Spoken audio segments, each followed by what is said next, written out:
નમસ્કાર, આપ જોઈ રહ્યા છો સ્પાર્ક ટુડે ન્યૂઝ। તાપી માતાને કરશે સૌથી મોટી સાડી અર્પણ। 108 મીટર લાંબી અને 16 મીટર પહોળી સાડી તાપીને અર્પણ કરવામાં આવશે। તો સાડીમાં રામ જન્મથી લઈ વનવાસ સહિતના તમામ જીવન ચરિત્રને દર્શાવવામાં આવ્યા। નાવડી ઓવારા ખાતે આજે 4 વાગ્યે તાપી માતાની ભવ્ય આરતીનું આયોજન કરવામાં આવ્યું છે। સંકેત ગ્રુપ અને પ્રતિભા ફાઉન્ડેશન દ્વારા નમામી તાપી કાર્યક્રમનું પણ આયોજન કરવામાં આવ્યું છે।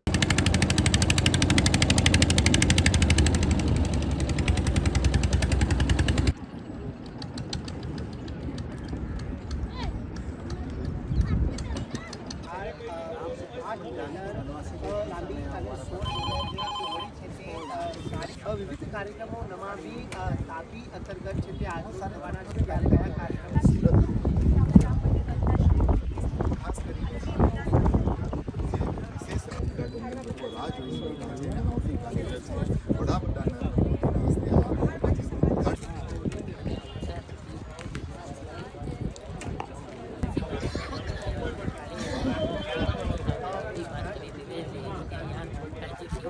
આજે સાંજે 4:30 વાગ્યાથી આપણે માં તાપીની ભવ્ય આરતી કરવા જઈ રહ્યા છે। આપણે ખૂબ નસીબદાર છીએ કે આપણા આદરણીય પ્રધાનમંત્રી મોદી સાહેબે 500 વર્ષની રાહ પછી રામ મંદિર બનાવી રહ્યા છે। તો એ ખુશીમાં અમે રામ કોન્સર્ટનું પણ આયોજન કર્યું છે। રામ ભગવાન સૂર્યવંશી હતા, માં તાપી સૂર્યની પુત્રી છે, એટલે એ સોનામાં સુગંધ ભળે એવો આ અવસર હતો।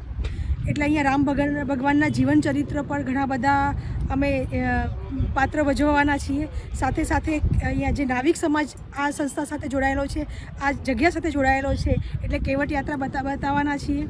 ચુલાહા સાડી તરફથી માં તાપી માટે એક ભવ્ય સાડી તૈયાર કરવામાં આવી છે, જેમાં રામ જન્મથી લઈને અયોધ્યા પાછા પરત ફરે છે ત્યાં સુધીની આખી જર્ની એમાં 3Dમાં પ્રિન્ટ કરી છે અને માં તાપીને અર્પણ થઈ રહી છે। આવું પણ ભારતમાં પ્રથમ વખત બને છે।